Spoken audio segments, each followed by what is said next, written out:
অর্থাৎ হালাল খাবার বলতে কি বোঝায়, এ সম্পর্কে যদি একটু বলতেন স্যার। বিসমিল্লাহি ওয়াসসালাতু ওয়াসসালামু আলা রাসূলিল্লাহ।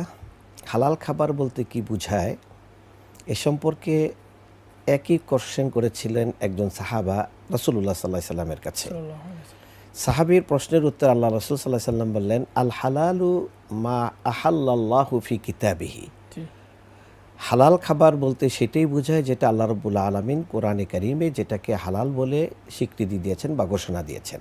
জি এমনিভাবে অল হারাম ও মা হারামাল্লাহু ফি কিতাবিহি, এবং হারাম হলো সেই খাবার যেটা আল্লাহ রাব্বুল আলামিন কোরআনে কারীমে হারাম বলে ঘোষণা করে দিয়েছেন।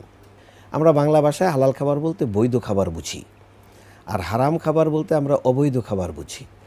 খাবার হালাল হারাম হওয়া একটা হলো ন্যাচারালি হারাম, যেমন শূকরের গোশত, মৃতদেহ, জি পদ্ধতিগতভাবে জবাই ব্যতীত খাবার গ্রহণ করা ইত্যাদি। এটা হলো ন্যাচারাল হারাম।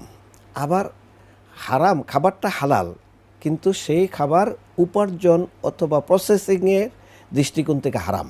যেটা একটু আগে বললাম, জবাই না করা হলে হালাল পশু, কিন্তু জবাই ছাড়া সেটা খাবার গ্রহণ করলে সেটা পদ্ধতিগতভাবে হারাম হবে। আবার আরেকটা হলো উপার্জনের দিক থেকে হালাল হারাম। জি উপার্জন যদি অবৈধ পন্থায় হয় সেটা আবার হারাম। কোরআনে কারীম আল্লাহ রাব্বুল আলামিন সূরা আল বাকারার 171 নম্বর আয়াতে বলতেছেন, ইয়া আইয়ুহান নাস কুলু মিন তাইয়্যিবাতি মা রাযাকনাকুম।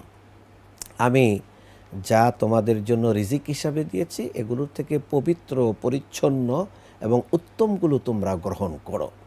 আল্লাহ রাসূল এই দুইটা আয়াত উল্লেখ করে তিনি বললেন, যাকারা রাজুলা ইউতিলু সাফার মাতআমুহু হারাম, তার খাদ্য দ্রব্য হলো হারাম, মালবাসুহু হারাম, তার পোশাক পরিচ্ছদ হারাম, আন্না ইউস্তাজাবা লাহু, আল্লাহ তার কখনো তার দোয়া কবুল করবেন না। তাহলে বোঝা গেল হারাম খাবারটা আল্লাহকে না পাওয়ার জন্য বড় ধরনের অন্তরায় হয়ে যায়। আল্লাহ আমাদের ডাক শুনবেন।